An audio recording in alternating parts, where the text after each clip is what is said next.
Personally, from my experience, seeing other people be religious. Dari dulu kalau misalnya sebelum sekolah biasa berdoa dulu. Percaya dan berlindung kepada Triratna.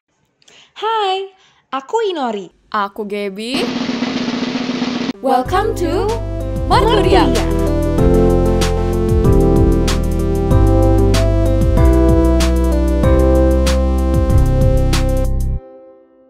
Hai semua. Jadi hari ini kita bakal nanya-nanya beberapa dari kalian tentang gimana iman kalian sekarang. Pertanyaan pertama adalah menurut kalian masing-masing nih, kalau dari pandangan kalian itu beriman itu apa sih? Ya menurut aku tuh beriman tuh percaya bahwa Tuhan tuh ada dan menyembah Tuhan. Jadi menurut aku dasarnya itu ya menerima Tuhan kita. Kalau misalnya udah nggak menerima ya ngapain, kita udah nggak beriman. Yes. Kalau aku sih percaya dan berlindung kepada Triratna atau Sang Hyang Buddha dan Dharma. Kalau menurut aku beriman itu berarti percaya kepada Tuhan meskipun dia tidak terlihat sekalipun. I personally don't believe in anything. I personally consider myself an atheist, but for quote beriman is just personally from my experience, seeing other people be religious is just do good things and like do general help people and like not do bad things basically. Secara simpel ya, menurut aku beriman itu ya Tuhan di dalam kita. Kayak kita mengimani ada Tuhan di dalam kita. Beriman menurut saya itu taat sama perintah Tuhan Yesus ya, ke gereja rajin, terus mematuhi perintah-perintah firman begitulah. Sedangkan menurut saya beriman adalah beriman memiliki kepercayaan terhadap firman Tuhan ya. Kalau menurut saya beriman itu merupakan sebuah lifestyle seorang kata Kristen yang percaya pada Tuhan dan mereka hidupnya sama pedobanan sama Tuhan. Beriman itu mempunyai kepercayaan kepada Tuhan dan punya ikatan.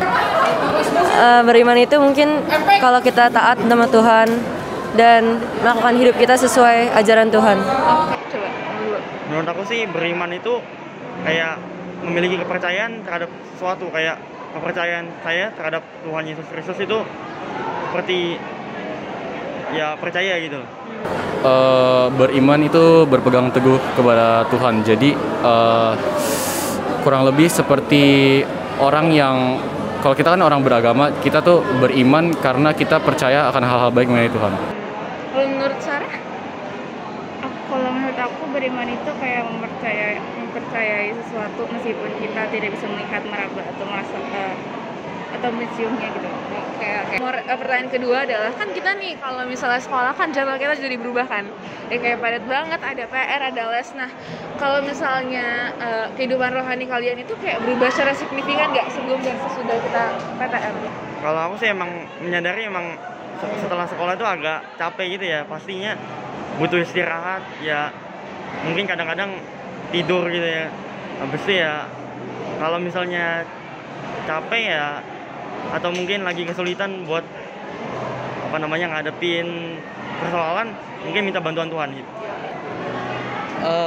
Before I classified myself as an atheist and really don't believe in a deity, I used to be a Catholic, and back then, the age of grade school, almost every Sunday, me and my parents would go to church, and it's nice there. There's a bunch of my friends there, and after the shift, after the pandemic, and I finally found myself and believe in this currently believe in this religion. Yeah, there's a shift between me believing and not believing. Enggak sih, dari dulu kalau misalnya sebelum sekolah biasa berdoa dulu, dan sebelum ulangan juga kalau mau makan juga berdoa. Jadi tetap dilakuin di sekolah. Ya menurut aku sih kalau misalnya udah niat gitu ya menerima Tuhan, ya pasti ada waktu gitu untuk doa sedikit, baca Alkitab. Ya aku sendiri sih cuma baca ayat sedikit dari HP, tapi itu udah cukup menurut aku. Kalau aku pribadi enggak sih, masih taat aja. Kalau aku sih masih bisa dibilang agak sedikit berubah karena setelah PJJ ini waktunya tuh jadi kayak banyak di sekolah, terus kayak waktu buat di rumahnya tuh jadi lumayan sedikit kan. Jadi kayak mungkin untuk aku yang dulunya kalau online masih bisa sempat baca Alkitab gitu kayak sebelum sekolah mulai, sedangkan kalau sekarang tuh jadinya mungkin kayak malam atau kadang juga nggak baca karena waktunya dipakai buat belajar gitu. Ya kalau dulu waktu masih online itu kan banyak waktu, jadi aku punya banyak waktu buat renungan, buat baca Alkitab. Tapi sekarang tuh kayak karena udah capek, terus banyak PR, banyak ulangan, banyak PH, jadi kayak males gitu. Sebenarnya signifikan sebenarnya nggak gitu sih, kayak tetap biasa-biasa aja, tetap stabil aja sih sebenarnya. Yang pasti berubah ya kan, apalagi kelas 12 jadi banyak les, jadi lebih mengutamakan kelas ya daripada rohani ya. Saya setuju sama apa yang kalian katakan sih, waktunya jadi sangat berkurang sih.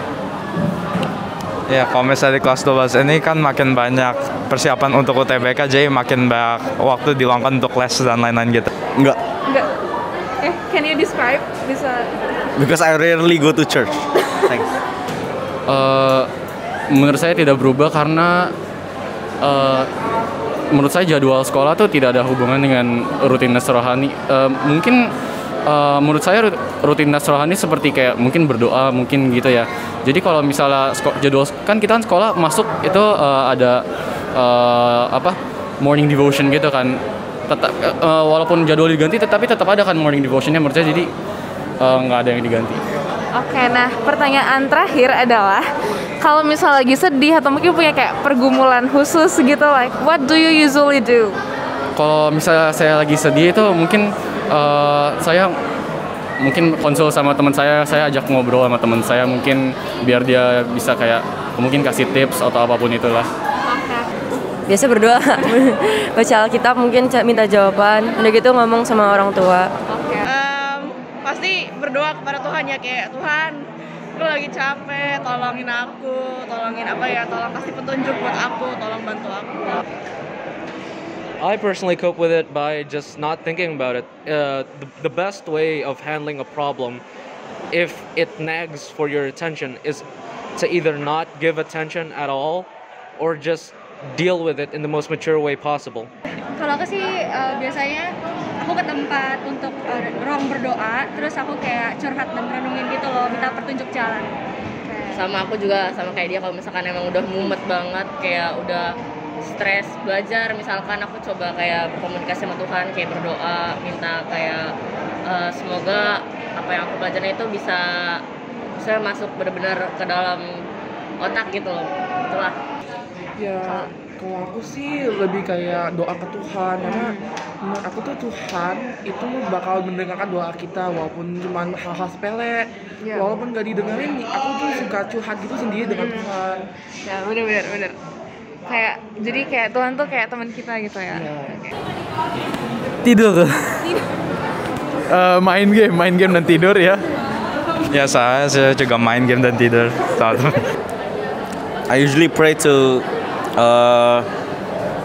because praying makes me feel better. Halo, nama saya Jason dari kelas MIPAS 2.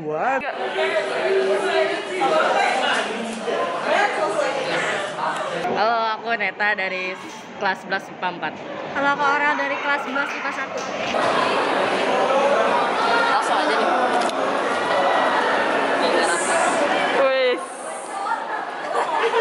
Saya Rafael dari kelas 12 MIPA 5. My name's Edric from Social 2.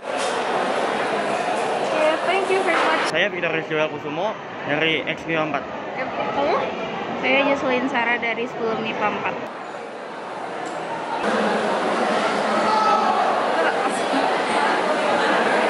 Halo, aku Amelia 11 MIPA 2. Saya Leona Oktawangsa dari 12 MIPA 1. Saya Anton Adinata Gunawan dari 12 SOS 1. Dan saya Nathan Jove Hartono dari 12 MIPA 1.